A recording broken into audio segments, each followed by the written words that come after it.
हमारे कानून में यह व्यवस्था है कि यदि किसी का कोई मर्डर नहीं करता है, किसी को मारता नहीं है, तो उस व्यक्ति को फांसी की सज़ा नहीं दी जा सकती।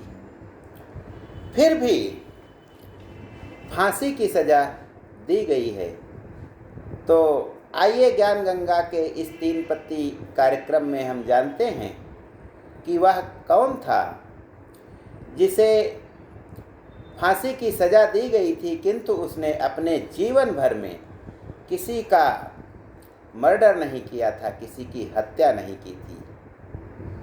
वह था सुल्ताना डाकू। हम बचपन में ही सुल्ताना डाकू के बारे में सुनते रहे हैं, लेकिन आज हम जानते हैं कि आखिर वह कैसा डाकू था जिसने जीवन भर में किसी की कोई हत्या की ही नहीं थी, फिर भी उसे फांसी दे दी गई। मुरादाबाद में जन्म होता है सुल्ताना डाकू का, जो 17 वर्ष की उम्र में अत्याचार से पीड़ित होकर डाकू बन गया था और उसके गिरोह में धीरे धीरे 100 डाकू सम्मिलित हो गए थे।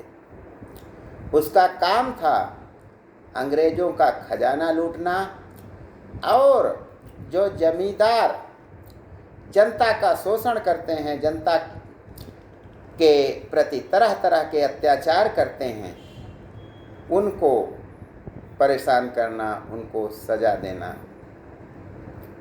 उनका खजाना लूटना।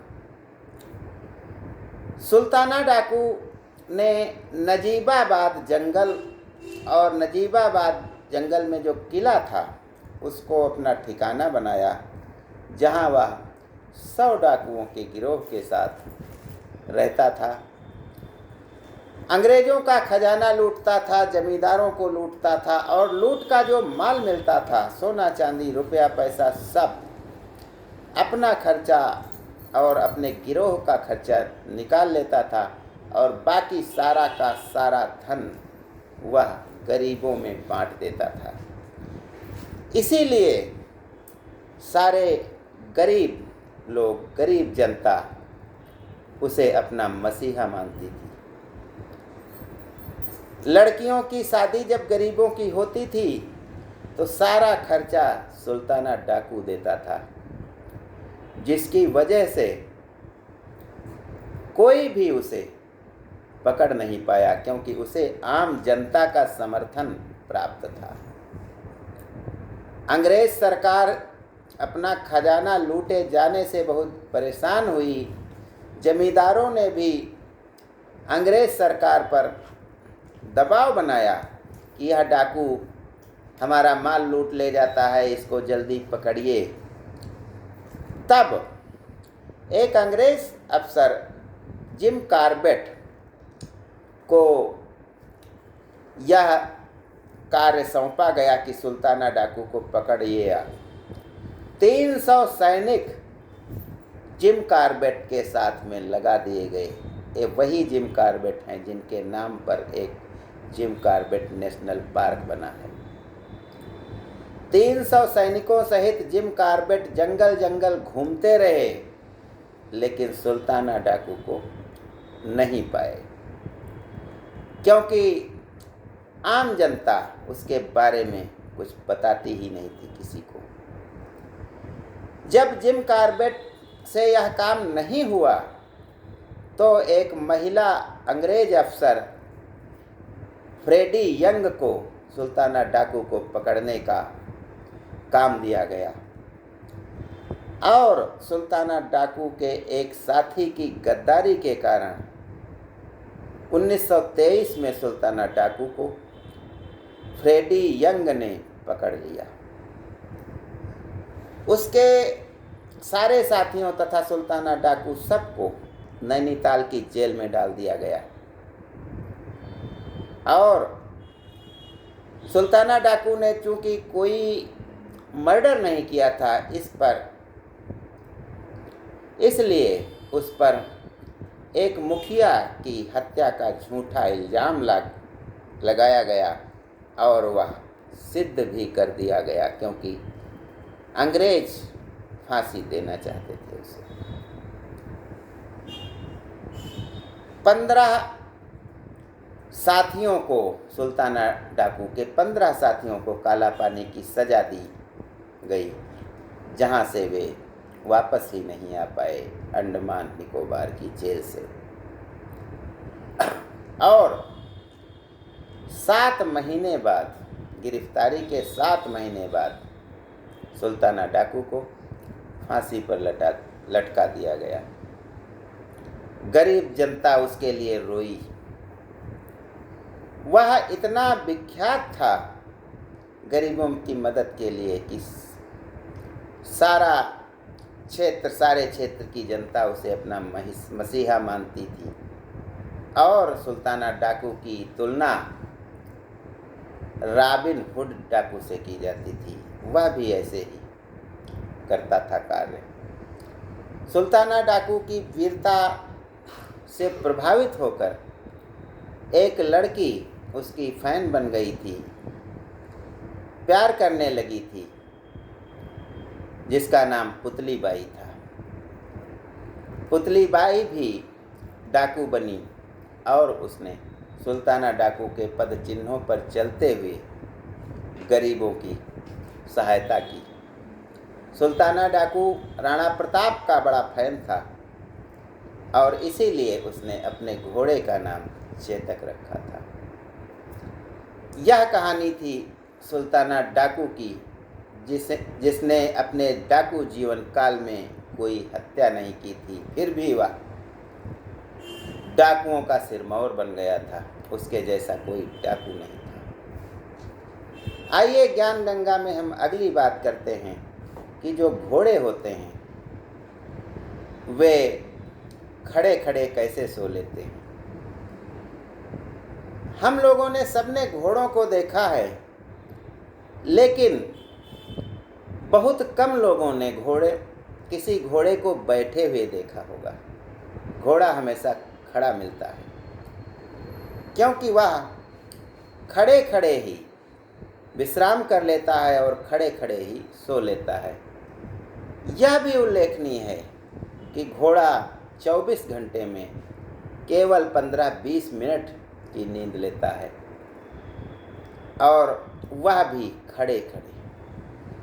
एक अपना पैर उठा करके वह सुस्ता भी लेता है। इसीलिए हम लोगों ने किसी घोड़े को प्रायः बैठे हुए नहीं देखा है। और इसके बाद भी जो घोड़ा होता है उसके बारे में यह भी विख्यात है कि वह 24 घंटा लगातार बिना रुके चल सकता है, और अकेला ही नहीं, अपनी पीठ पर सवार भी ले जा सकता है। और स्वामी भक्त इतना कि अपने प्राण देकर भी अपने स्वामी की जान बचाता है।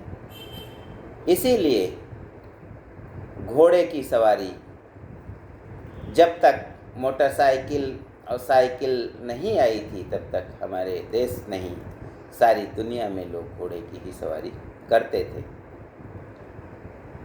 अगली बात मैं जो आपसे साझा करना चाहता हूँ कि जिस प्रकार से हर व्यक्ति की एक उम्र होती है, हर मकान की होती है, हर सामान की होती है, या जीवित हो चाहे निर्जीव हो, सबकी एक उम्र होती है, वैसे ही हमारे परिवार की भी एक उम्र होती है।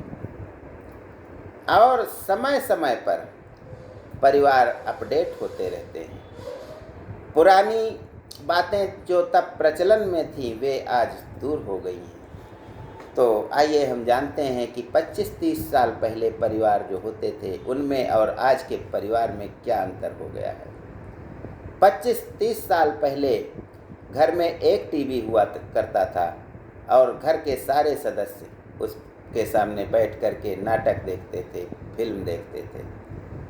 आज यह टीवी धीरे धीरे अपनी अंतिम सांसें गिन रहा है। कोई उसको देखना नहीं पसंद करता है। उसकी जगह पर हम मल्टीमीडिया मोबाइल में खोए रहते हैं। तो यह परिवर्तन हुआ है। पहले सब पूरा परिवार बैठकर एक साथ खाना खाता था। आज कोई कमरे में खा रहा है, कोई बर्गर खा के आ गया है, कोई चाउमीन खा के बाहर से आ गया है, कोई पिज्ज़ा मंगा रहा है। सबका खाना अलग अलग हो गया है और सब अलग अलग खाते हैं। कोई कमरे में बैठ कर के खाता है, कोई बाहर बैठ कर के खाता है। एक साथ खाते ही नहीं है। पहले परिवार एक साथ मिल कर के बैठ कर बातें करते थे, एकजुटता बनाए रखते थे। आज सब अलग अलग हैं। सब अपना मोबाइल लिए इधर उधर हो गए हैं। किसी को किसी से कोई मतलब नहीं है। पहले बच्चे बड़ों की बातें माना करते थे, आज बड़े बच्चों की बात मान रहे हैं, क्योंकि बच्चे जो कहते हैं वे बड़ों को वह बात माननी ही पड़ती है। मार पीट बच्चों के साथ बंद हो गई है बिल्कुल। उनको सजा देना तो दूर, बड़े बुजुर्ग माता पिता यह देखते रहते हैं कि उनका मुंह लटका तो नहीं है, मुंह उतरा तो नहीं है, और बच्चे की तुरंत मांग पूरी की जाती है। चाहे रुपए पैसे से हो, कुछ भी कहे वह पूरी करने में लगे रहते हैं। उल्टा हो गया है। बच्चों का कहना बड़े मान रहे हैं। पहले बच्चों को बुलाया जाता था, बाहर बुलाने लोग जाते थे और उनकी पिटाई की जाती थी कि इतनी देर तक कहाँ खेलते रहे। आज बच्चे घर से निकलते नहीं हैं और घर में ही अपना मोबाइल लेकर के कहीं कोने में छुपे रहते हैं। इसीलिए पारिवारिक विखंडन हो गया है। आज 4 भाई कोई एक साथ नहीं रह रहे हैं। तो पारिवारिक स्थिति अब बहुत खराब हो गई है। पति पत्नी में भी आपस में विवाद हो रहे हैं। कोई किसी का किसी से कोई मतलब नहीं रह गया है। यह स्थिति है। पारिवारिक व्यक्तियों की जो बिखराव हमारे सामने आ रहा है, और यह भी और बिखरेगा। ज्ञान गंगा में बस आज इतना ही। जय हिंद, जय भारत।